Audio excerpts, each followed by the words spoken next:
ஸ்ரீமதே ராமானுஜாய நமக. திருவல்லிக்கேணி அம்மாள் வார்த்தை 6. திருவல்லிக்கேணி பெண்பிள்ளை ரகசியம் 6. உடன் சென்று உயிர் நீத்தேனோ உலகாரியனைப் போலே. உடன் சென்று உயிர் நீத்தேனோ உலகாரியனைப் போலே. இப்பொழுது கடந்த சில பதிவுகளிலே பிள்ளை லோகாச்சாரியார் என்பவருடைய பெருமைகள் என்னன்னு பார்த்தோம். கடைசியாக பார்த்த உமிழ்ந்து இகழ்ந்தேனோ கூறகுலோத்தமர் போலே என்ற இடத்திலேயும் இதனை கண்டோம். கீழே 2வது வாக்கியம் அவரோ நீர் எனக் கேட்டேனோ மணற்பாக்கத்தாரைப் போலே என்றும் பார்த்தோம். இதெல்லாம் பிள்ளை லோகாச்சாரியாருடைய பெருமையை சொல்ல வந்த வாக்கியங்கள். இப்பொழுது நீங்கள் எளிமையாக புரிந்து கொள்ளக்கூடிய விஷயம் ஒன்று. நம்முடைய பாரத தேசமானது பல வெளிநாட்டு வெளி மதத்தவர்களாலே ஆக்கிரமிக்கப்பட்டு நம்முடைய கோவில்கள் இடிக்கப்பட்டு கோவில்களுடைய சொத்துக்கள் அடியார்கள் பக்தர்கள் எல்லாம் அவமதிக்கப்பட்டு சூறையாடப்பட்ட கொடுமையான சம்பவங்கள் நிகழ்ந்தது. கிட்டத்தட்ட ஒரு 750 வருடங்கள் இந்த பாரத தேசமானது வெளிநாட்டவர்களினுடைய ஆக்கிரமிப்பிலே பல துன்பங்களை கண்டிருக்கிறார்கள் நம்முடைய முன்னோர்கள். இப்போ அயோத்தியில ஸ்ரீராமர் கோயில்னு பார்க்கிறோம். எத்தனை வருட போராட்டம்! கிட்டத்தட்ட 500 வருட போராட்டத்திலே இடிக்கப்பட்ட கோயிலானது இப்பொழுது புனர் நிர்மாணம் செய்யப்பட்டு புது கோவிலாக ஸ்ரீராம்லல்லா அற்புதமாக சேவை சாதித்துக் கொண்டு இருக்கிறார். வடக்கு பாரதம்தான் ரொம்பவும் பாதிக்கப்பட்டது. குஜராத்தில் இருக்கக்கூடிய சோம்நாத்பூர், துவாரகை, மதுரா, இப்போ அயோத்தியா போன்ற இத்தனையோ கோவில்கள், எண்ணிலடங்காத கோவில்கள், நம்முடைய வழிபாட்டு இடங்கள் தலங்கள் எல்லாம் இடிக்கப்பட்டன. பக்தர்கள் துன்பத்திலே ஆழ்த்தப்பட்டார்கள். தெற்கிலேயும் ஒன்றும் குறைவில்லை. தெற்கு பக்கத்திலே கிழக்கிந்திய கம்பெனிக்காரர்களுடைய ஆதிக்கம் அதிகமாகிதான் அந்த மதமாற்றம் அதிகமாக நீங்க பல இடங்கள்ல பார்க்கலாம். அது மட்டுமல்ல, முகமதியர்கள் இங்கு படையெடுத்த பொழுது, அவர்கள் ஆட்சி காலத்தில் இருந்த பொழுது, அவர்கள் இருந்தது டில்லி சுல்தான் என்று இருப்பார்கள். அவர்களுடைய சிறு மன்னர்கள் படைத்தளபதிகள் பல இடங்களிலே இருந்தார்கள். அவர்களுக்கெல்லாம் இந்த தெற்கு தமிழக பக்கத்தில் இருக்கக்கூடிய கோவில்கள், புராதன சின்னங்கள், சிற்ப வேலைப்பாடுகள், கலசங்கள், உள்ளே அழகான உலோகங்களாலே செய்யப்பட்ட விலை மதிப்பற்ற விக்கிரகங்கள், அதற்கான ஆபரணங்கள், எவ்வளவோ கோவில்களிலேயும் ராஜாக்களிடத்திலேயும் விலை மதிப்பற்ற தங்க வைர வைடூரிய ஆபரணங்கள் அதெல்லாம் இருந்தது. இதையெல்லாம் கொள்ளையடிக்க வேண்டும் என்பதற்காக தெற்கு திசையிலே பல ஆக்கிரமிப்புகள் நடந்தன. 1313, கிட்டத்தட்ட 1318-19, பிறகு 1323 இந்த நேரங்களிலேயெல்லாம் முகமதியர்கள் அவர்களுடைய படையெடுப்பு கோவில்களின் மீது தமிழகத்திலே அதிகமாக நடந்து வந்தது. அதிலே 1323 வருடம் உலுக்கான் என்று ஒரு கொடுமையான தளபதி, அவன் சமயபுரத்தை தனக்கு முக்கியமான இருப்பிடமாக கொண்டு அங்கிருந்து படைகளை ஏவி பல கோவில்களை சூறையடித்துக் கொண்டு கொள்ளையடித்துக் கொண்டு இருந்த காலம். திருவரங்கம் பெரிய கோயில், அவ்வளோ பெரிய கோயிலுக்குள்ள நம்பெருமாள் இருக்கிறார், பெருமாள் இருக்கார். ரொம்ப ஆபரணங்கள் இருக்கு என்றதெல்லாம் இவர்கள் கேள்விப்பட்டு இவர்கள் கொள்ளையடிக்க வருகிறார்கள் என்ற விஷயம் உத்தம நம்பி அப்படின்னு அப்போ ஸ்ரீரங்கத்தில் முக்கியமாக இருந்தார். பிள்ளை லோகாச்சாரியாருக்கு கிட்டத்தட்ட 120 வயது. அப்பொழுது சுவாமி வேதாந்த தேசிகர் அப்படின்னு அவருக்கு கிட்டத்தட்ட 70 வயது. இவர்களெல்லாம் வாழ்ந்த காலம். பாதூல தேசிகர் என்பவர்கள் கோயில் நிர்வாகத்தை நடத்தி வந்தார்கள். இப்ப இந்த துலுக்கர்கள் எல்லாம் தொண்டை மண்டலத்தை கைப்பற்றிவிட்டு தெற்கே சமயபுரத்திலே தண்டு இறங்கி விட்டார்கள்.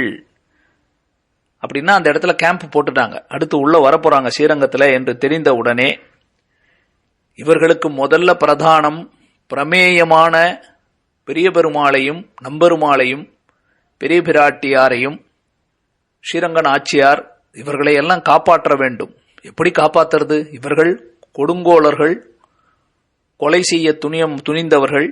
எப்படியாவது சிலைகளை இடித்து விட்டால், அன்னைக்கு ராமருடைய சிலையெல்லாம் ராமருடைய அந்த கோயில் இடிக்கப்பட்டது, அதுக்கப்புறமா தான் அதை திருப்பி நிர்வாணம் செய்தோம். ஆனா இங்க கோயிலை கூட திருப்பி கட்டிவிடலாம். உள்ள இருக்க மூல விக்கிரகம் அது இல்லையா பிரதானமான திருமேனி.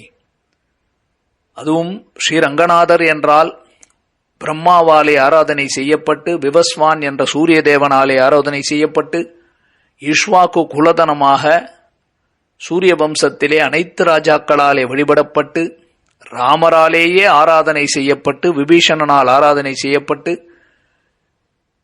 தர்மவர்மா தொடக்கமான எத்தனை ராஜாக்கள் எத்தனை ஆழ்வாராச்சாரியார்களாலே கொண்டாடப்பட்ட அந்த எம்பெருமான் பேர்பட்ட சரித்திரம். வேர்பத்தான திவ்ய தேசம் இல்லையா திருவரங்கம்? அந்த பெரிய பெருமாளை எப்படி ரட்சிப்பது என்று பார்த்து அந்த பெரிய பெருமாளுக்கு முன்னாடி ஒரு பெரிய சுவரை எழுப்புகிறார்கள். சுவரை எழுப்பி உள்ள யாரும் இல்லாதா போலே மறைத்துவிட்டு தாயாருக்கு முன்னாலேயும் சுவரை எழுப்பி விடுகிறார்கள். எப்படி நம்பெருமாளை ரட்சிப்பது என்று அந்த நம்பெருமாளை எழுந்தருள பண்ணிக்கொண்டு அழகான உற்சவர் திருமேனி, அவர்தான் உற்சவங்களை கண்டருளுகிறார். ஆழ்வார்களுக்கு பிறகு ஆச்சாரியார்களுக்கு இந்த உற்சவர் திருமேனியில ரொம்ப நாட்டம்.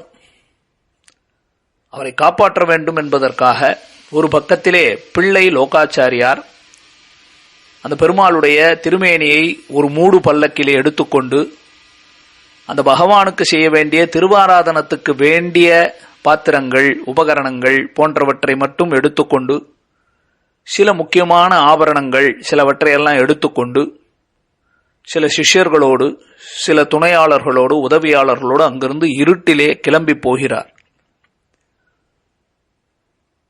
அவர் ஒரு பக்கமாக போகும்பொழுதுதான் இன்னொரு பக்கம் பன்றியாழ்வான் கலகம் அப்படின்னு சொல்லி 12,000 திருமுடி கலகம்னு சொல்லுவார்கள். திருமுடி திருத்துதல் அப்படின்னு 12,000 ஸ்ரீ வைஷ்ணவர்கள் அன்னைக்கு கொள்ளிடத்துக்கு பக்கத்துல பன்றியாழ்வான் அப்படின்னு வராகப்பெருமாளுடைய கோயில் இருந்திருக்கிறது. அந்த இடத்துல ஏதோ உற்சவம் போல ஏற்பாடு செய்து ஒரு திரையை போட்டு எல்லாரும் உள்ள ஏதோ உற்சவத்துக்கு காத்திருக்கிறா போல நின்று கொண்டிருக்க, படையெடுக்க வந்தவர்கள் என்ன இது கோயில்ல ஒன்றும் காணமே அப்படின்னு தேடிக்கொண்டு சரி இந்த இடத்துல இருக்கிறார்கள் அப்படின்னு இந்த இடத்துக்கு வந்து பார்த்தால் வெகு நேரம் திரை சாத்தப்பட்ட இருக்க புரிந்து கொண்டார்கள் ஏதோ இங்கு தவறு இருக்கிறது என்று சொல்லி திறந்து பார்த்தா இல்லை திருமேனி. கதவையெல்லாம் மூடினார்கள். அங்க உள்ளே இருந்த 12,000 பேருடைய தலைகள் வெட்டப்பட்டன. பன்றியாழ்வான் மேட்டு கலகம் 12,000 பேருடைய திருமுடி திருத்தப்பட்டது, அவர்களுடைய தலை வெட்டப்பட்டதுன்னு இன்றைக்கும் கோயில் ஒழுகு என்ற கிரந்தத்தில் இதெல்லாம் விரிவாக எழுதப்பட்டிருக்கிறது. பிள்ளை லோகாச்சாரியார் இந்த பெருமாளை ரங்கநாதரை நம்பெருமாளை எடுத்துக்கொண்டு இருட்டிலே காட்டுப்பிரத பகுதியிலே சென்று கொண்டிருக்கிறார். அவர் கொஞ்சம் முன்னாடி போறார். வழி எப்படி இருக்கு, அடுத்து எங்க வரணும் அப்படின்னு பார்த்து கொண்டிருப்பதற்காக. அதற்குள்ள நம்ம ஊர்லயே எத்தனை பேர் இருக்கான், கொள்ளையடிக்கிறவர்கள் வந்தார்கள். இவர்கள் சாதாரண பக்தர்கள். கத்தியை காட்டி மிரட்டி நம்பெருமாளிடத்தில் இருக்கக்கூடிய அனைத்து ஆபரணங்கள் பொருள்களை எல்லாம் கொள்ளையடிக்க முனைந்தார்கள். பிள்ளலோகாச்சாரியார் திரும்பி வந்தார். அவர்களை பார்த்து கேட்டார், நாமே வெளிநாட்டவனுக்கு பயந்து கொண்டு அவர்களிடத்திலிருந்து காப்பாற்றுவதற்கு போனால் நீங்களும் இப்படி செய்யலாமா என்றெல்லாம் பேசி அவர்களை திருத்தி பணிகொண்டு அங்கிருந்து இரவோடு இரவாக தொடர்ந்து போய் எது பாதுகாப்பான இடம் என்று பார்த்து மலைகளுக்கு நடுவில் இருக்கக்கூடிய குகைக்குள்ள போவோம் அப்படின்னு இன்றைக்கும் நீங்க ஆனைமலை என்று மதுரைக்கு அருகிலே அந்த இடம் இருக்கிறது. அங்க போனீங்கன்னா ஜோதிஷ்குடி அப்படின்னு ஒரு இடம், அங்கதான் பிள்ளை லோகாச்சாரியாருடைய திருவரசானது இருக்கிறது. அடியார்கள் இப்பொழுதும் ஜேஷ்ட சுத்த துவாதசியிலே அந்த பிள்ளை லோகாச்சாரியாருடைய திருவரசுக்கு சென்று அந்த சுவாமியை நினைத்து அங்கே பூஜைகளை செய்வார்கள். அதையெல்லாம் இப்பொழுதும் நடக்கிறது. அடியார்கள் சென்று அந்த இடத்தெல்லாம் சேவிக்கணும். அங்கே போனீங்கன்னா ஒரு குகை இருக்கும், சின்ன குகைக்குள்ளதான் வச்சு அதை கொஞ்சம் மறைச்சு வச்சிருக்காங்க. இப்போ அதற்கு உள்ளதான் நம்பெருமாளை வைத்து அவருக்கு திருவாராதனங்களை செய்து கொண்டு பிள்ளை லோகாச்சாரியார் அந்த பெருமாளை ரட்சித்து கொண்டு அடுத்து என்ன செய்யலாம். இன்னைக்கு போல அந்த காலத்துல மொபைல் போனா என்ன நடந்ததுன்னு தெரியாது, திருவரங்கத்துல என்ன ஆச்சுன்னு தெரியலையே அப்படின்னு அவர் வருத்தத்துல பெருமாள் இந்த நிலைமையில இருக்காரே அப்படிங்கிற வருத்தம், எப்பேற்பட்டவன் இந்த எம்பெருமான், இத்தனை பேர் ஆராதனை செய்த எம்பெருமான் இந்த நிலையில இருக்கிறானே என்று 120 சம்பத்சரம் முதிர்ந்த வயது என்ன செய்யலாம் என்று பார்த்தவர் அவருக்கு திருமேனி தாங்கவில்லை. அப்பொழுதுதான் கூரகுலோத்தமதாசர், திருப்புட்குழிஜியர், திருக்கண்ணங்குடி பிள்ளை போன்ற சிஷ்யர்களை சொல்லி கீழே பார்த்தோம் இல்லையா, திருமலை ஆழ்வாரை திருத்தி பணி கொண்டு வாருங்கள் என்று சொல்லி அங்கேயே உயிர் நீத்தார், பரமபதத்தை அலங்கரித்தார் பிள்ளை லோகாச்சாரியார். அதைத்தான் இங்கே சொல்லுகிறார். உடன் சென்று அந்த நம்பெருமாளுக்கு உடன் சென்று கலாப காலம் உயிர் போகக்கூடிய நிலைமை. துலுக்கர்கள் எதற்கும் அஞ்ச மாட்டார்கள், அவர்கள் வந்திருப்பதே கொள்ளையடிப்பதற்கு. அந்த நேரத்தில் நம்பெருமாளுக்கு உடன் சென்று உயிர் கொடுத்து காப்பாத்தியிருக்கார் இல்லையா, ஒரு இராணுவ வீரர் போல. இராணுவ வீரர்கள் உயிர் கொடுத்து உலகத்தை காப்பாத்துற நம்ம நாடுகளை காப்பாற்றுமா போல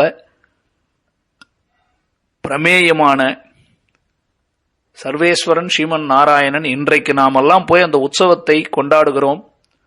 வைகுண்ட ஏகாதசி அப்படின்னு போனா உற்சவங்களை பார்க்கிறோம், அந்த நம்பெருமாளை சேவிக்கிறோம், கொண்டாடுகிறோம் என்றால் இன்னைக்கு பெரிய பெருமாள் ஸ்ரீரங்கம் என்ற கோவில் இன்னைக்கு இவ்வளவு தூரம் பிரசித்தியாக அனைவருக்குமாக பதின்மர் பாடும் பெருமாளாக நமக்கு காட்சி கொடுக்கிறார் என்றால் அதுக்கெல்லாம் நாம யாருக்கு முதல்ல நன்றி கடமைப்பட வேண்டும் என்றால் பிள்ளை உலகாசிரியன் லோகாச்சாரியாருக்கு தான். ஒரு பக்கம் ரகசிய கிரந்தங்களை கொடுத்து நாம மோட்சத்தை அடைவதற்கான நேரடியான உபாயங்கள் வழிகளை நமக்கு காட்டினார். அதே போல மோட்சத்தை கொடுக்கக்கூடியவனான ரங்கநாதன், அந்த ரங்கநாதனையும் நமக்காக ரட்சித்துக் கொடுத்தார். அவரை போல எனக்கு ஒரு பகவானுக்கு ஒரு ஆபத்து என்று வரும்போது அவருக்கு உடன் காவலாக சென்று உயிரை நீக்கக்கூடிய பெரிய கைங்கரியத்தை செய்தார பிள்ளை லோகாச்சாரியார். நான் எத்தனை பெருமாள்கள் எத்திக்கு தமிழகத்தில் பார்க்கிறோம், எத்தனை கோவில்கள் இடிக்கப்படுகின்றன, எத்தனை இடத்துல நம்முடைய வழிபாட்டு முறைகளுக்குள்ளே தலையீடுகள் ஏற்படுகின்றன, எவ்வளவு தூரம் நம்முடைய கோவில்களினுடைய சொத்துக்கள் கொள்ளையடிக்கப்படுகின்றன. நாமெல்லாம் என்ன செய்து கொண்டு இருக்கிறோம்? வாட்ஸ்அப்ல ஒரு மெசேஜ் போட்டுட்டு உட்கார்ந்துட்டு இருக்கோம். நாமெல்லாம் உண்மையில பிள்ளை லோகாச்சாரியாருடைய வழியில வந்தவர்கள் என்றால் எப்படி மேலும் ரட்சிக்கலாம், அந்த பகவானுக்கு பக்கத்துல நிக்கணும். அடிக்கடி கோவில்களுக்கு போய் அந்த உற்சவங்களிலே பங்கெடுத்து அந்த பகவானுக்கு பக்கத்துல நாம் அடிக்கடி தொண்டுகள்ல ஈடுபட்டோம் என்றாலே பிறர் நம்மை ஆக்கிரமிக்க வரமாட்டார்கள். நாம் ஒதுங்கி நிற்கவே கூடாது. அதைத்தான் இந்த வாக்கியத்தாலே உடன் சென்று உயிர் நீத்தேனோ உலகாரியனை போலே என்று சொல்லுகிறார். நம்பெருமாள் உடன் சென்று அந்த நம்பெருமாளை ரட்சிப்பதற்காக உயிரையே நீத்தார். யார்? உலகாரியன் பிள்ளை லோகாச்சாரியார். அவரை போல நான் இருந்தேனா, எனக்கு அந்த பாக்கியம் கிடைக்குமா, அந்த வைராக்கியம் எனக்கு இருக்கிறதா என்று திருவல்லிக்கேணி அம்மாள் கேட்கிற கேள்வி. அடுத்து 7வது வாக்கியம், மழையில் நின்றேனோ எம்பெருமானாரை போலே. மழையில் நின்றேனோ எம்பெருமானாரைப் போலே. அடுத்த பதிவிலே அனுபவிப்போம். ஸ்ரீமதே ராமானுஜாய நமஹ.